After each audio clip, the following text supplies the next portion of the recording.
So hey you all, इस video में मैं आप लोगों के साथ ना जो PQR है, जिसे जंबल वर्ड भी कहते हैं बहुत से लोग, उसका प्रॉपर ना डिटेल शेयर करने वाली हूँ। ये बेसिकली ना मैंने निमिषा बंसल मैम की वीडियो से सीखा है। तो जितने भी रूल्स मैंने पढ़े, क्योंकि अब तक तो मैंने शायद आई थिंक 75 क्वेश्चन है और मैं 50+ क्वेश्चन कर चुकी हूँ, तो अब तक उससे जो मुझे इन्फॉर्मेशन मिली ना वो सारी मैं इस वीडियो में शेयर करूँगी आप लोगों के साथ। तो आप लोग प्रॉपर समझो और देखो, और इसके बाद डेफिनेटली क्वेश्चन आपको प्रैक्टिस करनी पड़ेगी। नहीं करोगे ना तो कोई भी मतलब नहीं रहेगा, क्योंकि ये चीज़ें याद भी क्वेश्चन प्रैक्टिस से ही रहेगी एंड प्लस में प्रैक्टिस करोगे तो क्लैरिटी रहेगी आपको सारे कॉन्सेप्ट की। इसका ना नोट्स बना लेना, मैं प्रॉपर PDF भी शेयर कर दूंगी इस चीज़ की, ठीक। तो आपको ना क्वेश्चन प्रैक्टिस भी करनी है, तो ज़्यादा कोशिश करना PYQ बेस ही करो, ताकि आप इररिलेवेंट ना पढ़ो, क्योंकि कई एग्जाम में बहुत टफ लेवल आता है, कई एग्जाम में बहुत इजी आता है। लेकिन आपको SSC ओरिएंटेड ये तो मोस्ट प्रोबेबली बैंक ओरिएंटेड पढ़ो, ताकि अगर लेवल थोड़ा सा एडिक्विटी अप भी कर दे, जैसे इंग्लिश में आज हमें देखा गया पिछले साल के इंग्लिश का लेवल अप हो गया है, तो अगर वो बैंकिंग लेवल तक भी पूछे तो आप लोग चीज़ों को अच्छे से कर सके। जिसके लिए आप लोग इंग्लिश की ना ये ऑब्जेक्टिव बुक यूज़ कर सकते हो। इसका प्लस बेनिफिट क्या है ना कि इस वाली बुक में आपको जितने भी एग्जाम होते हैं, चाहे वो SSC हो, बैंक हो, उन सबके यहाँ पे ना PYQ क्वेश्चंस मेंशन है, कॉन्सेप्ट प्रॉपर क्लियर है। यहाँ पे बहुत सारे क्वेश्चन प्रैक्टिस के लिए, और सिर्फ PQRS नहीं, आप अदर भी देख सकते, जैसे एरर हो गया, वोकैबुलरी हो गई। तो इससे ना प्रॉपर सिर्फ SSC के ओरिएंटेड ही रहोगे, आप हर एक एग्जाम के लिए प्रिपेयर रहोगे। जैसे आजकल हम आसपास के एग्जाम भी देते हैं, तो उससे काफ़ी ज़्यादा बेनिफिट रहेगा आप लोगों को। तो इस बुक को आप चेक कर लेना। इनकी और भी सब्जेक्ट की similar pattern based books available है, चाहे वो मैथ्स हो, रीजनिंग और GK। एंड GK तो पर्सनली मेरी फेवरेट है, ऑब्जेक्टिव वाली, जिसके बारे में मैंने कई बार आप लोगों के साथ वीडियो में शेयर भी करा है। तो एक बार आप इन सबको चेक कर लीजिएगा। आपको एक्स्ट्रा डिस्काउंट के लिए प्रीति 10 कोड लगाइए, आपको एक्स्ट्रा डिस्काउंट मिलेगा। एंड कोई भी डाउट हो तो आप कमेंट में मुझसे पूछ सकते हैं। अब वापस आते हैं हम अपने वीडियो की तरफ। तो जिसमें बेसिकली क्या है कि जब भी आपके पास कोई भी PQRS आता है, तो उसको सॉल्व करने के आपके होते हैं 4 रूल होते हैं। पहला होता है कि रीड ऑल दी स्टेटमेंट। आपको पहले स्टेप में सारे स्टेटमेंट पढ़ने हैं। मतलब पहले ये गलती मैं करती थी कि मेरा दिमाग सबसे पहले ना इस वाले पे पहुंच जाता था, स्टार्टिंग स्टेटमेंट ढूंढने पे पहुंच जाता था। जैसे पहला सेंटेंस आया, दूसरा आया, तीसरा आया, 4, ज़्यादातर 4 ही आते हैं। तो मेरा दिमाग क्या रहता था, अच्छा पहला मैं पूरा सेंटेंस भी नहीं पढ़ती थी, मुझे शुरू से पता चल गया कि ये नहीं होगा, तो मैं इसको पूरा पढ़ती ही नहीं थी। ये भी नहीं होगा, नहीं पढ़ती थी। और फिर मुझे लगा हाँ ये पहला सेंटेंस हो सकता है और ये भी नहीं होगा सपोज, या इन दोनों में कन्फ्यूजन, तो मैं अपना अंदाज़ा लगा लेती थी और मैं इन दोनों को ही पहला सेंटेंस मान लेती थी। जबकि कई बार ये भी हो सकते हैं अकॉर्डिंग टू दी जो कॉन्सेप्ट वो बताने की कोशिश कर रहा है, लेकिन मैं इनको पढ़ती नहीं थी। एंड उस रीज़न से मेरा काफ़ी बार ये गलत हो जाता था। तो पहला काम आपको सारे स्टेटमेंट पढ़ने हैं। उससे क्या होता है, आपको क्लैरिटी पहले ही आ जाती है कि ये किसके बारे में है। उससे क्या होगा, आप जो नेक्स्ट सेंटेंस पढ़ोगे ना, आपको पढ़ते ही पूरा स्टोरी अंदाज़ा लग जाएगा, बहुत स्पीड में करोगे। तो पहला स्टेप यही होता है।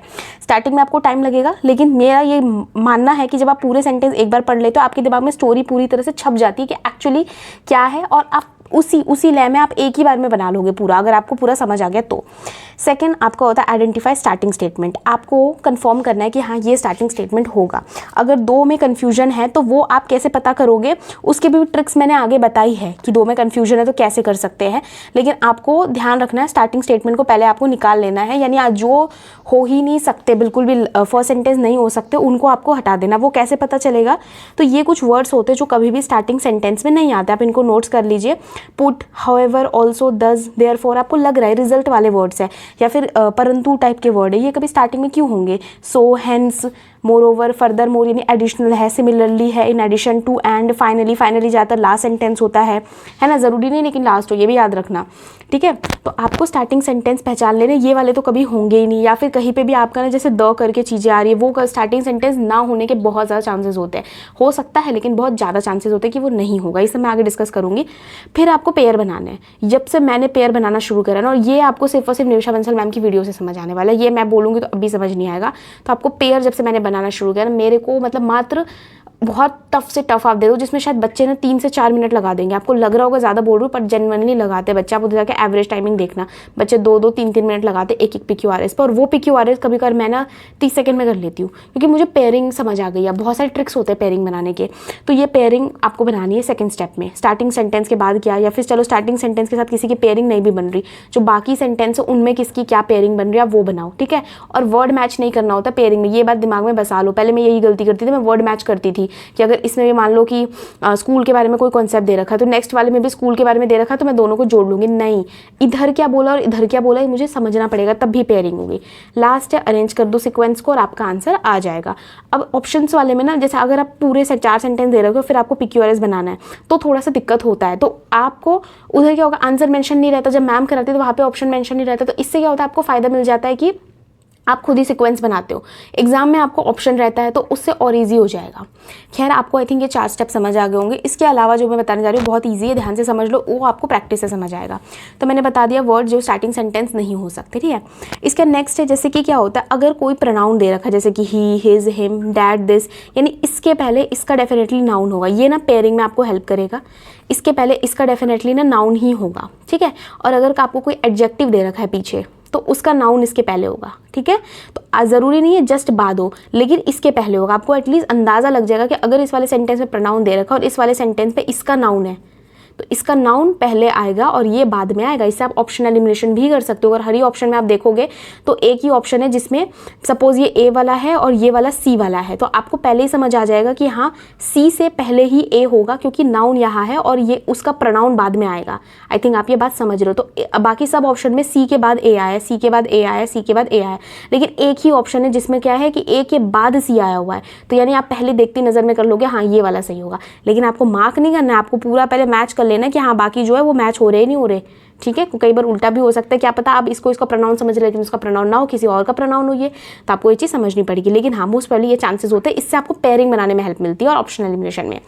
नेक्स्ट है, हमेशा अगर किसी का शॉर्ट फॉर्म दे रखा है तो बहुत सिंपल सी बात है कि अगर उसका फुल फॉर्म भी अगर अवेलेबल है, कई बार फुल फॉर्म अवेलेबल नहीं होता, लेकिन अगर किसी 4 ऑप्शन में से एक जगह आपका शॉर्ट फॉर्म है और एक जगह आपका फुल फॉर्म है तो आपका फुल फॉर्म वाला पहले आएगा और शॉर्ट फॉर्म वाला बाद में आएगा। तो ये भी आपको ध्यान रखना है। कहीं पे अगर द के आगे कुछ अगर दे रखा है, ठीक है, तो आपको देखना है कि सेम वर्ड के आगे कहीं पे ए से बात हुई है। अगर हुई है ए से बात तो इसका मतलब ये पहले आएगा, ये ए वाला पहले आएगा और द वाला बाद में आएगा। तो इससे आपको मैं ये नहीं कह रही कि ज़रूरी जस्ट बाद में आ जाएगा, ज़रूरी नहीं है जस्ट बाद में, लेकिन हाँ पहले और बाद का आपको सिनेरियो पता चल जाएगा कि हाँ ये जो है ना ऑप्शन सी, इसके पहले ए ही आएगा। ये चीज़ आपको कन्फर्मेशन हो जाएगी। आई थिंक आपको ये चीज़ समझ आ गई होगी।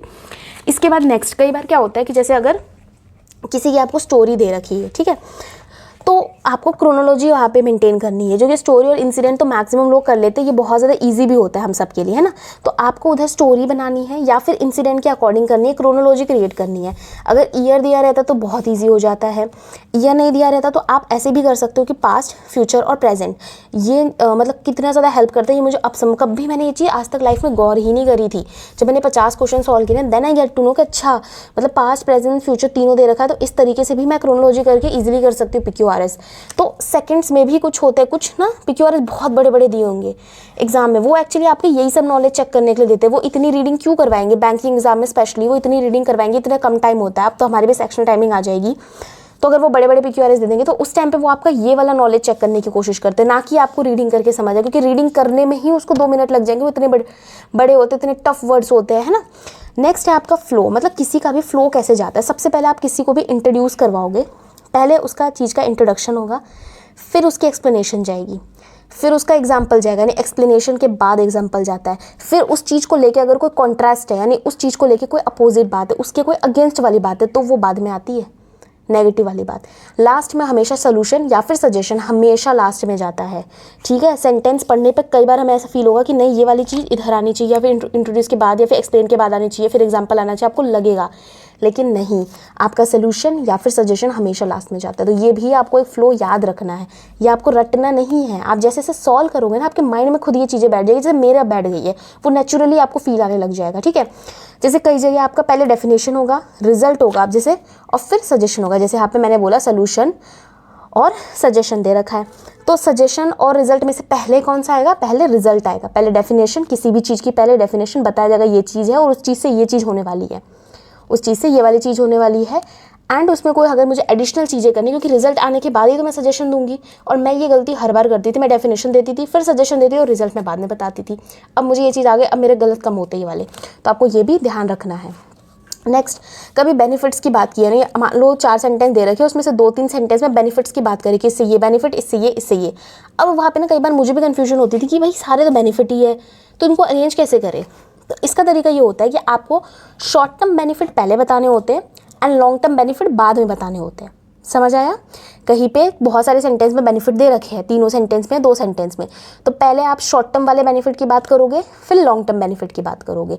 इसका ये बिल्कुल मतलब नहीं कि इसके जस्ट बाद ही आएगा, बाद में आएगा। क्या पता है इस बीच में शॉर्ट टर्म बेनिफिट को थोड़ा सा एक्सप्लेन किया हो, उससे रीज़न कुछ बताया हो, और फिर आगे लॉन्ग टर्म की बात की हो।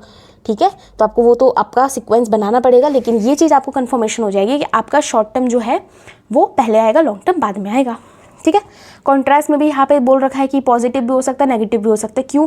अगर यहाँ पे ऊपर में पॉजिटिव बात की गई है तो यहाँ पे नेगेटिव हो जाएगा, यहाँ पे ऊपर में नेगेटिव बात की गई तो यहाँ पे पॉजिटिव हो जाएगा, ठीक है। आई थिंक समझ आ गया।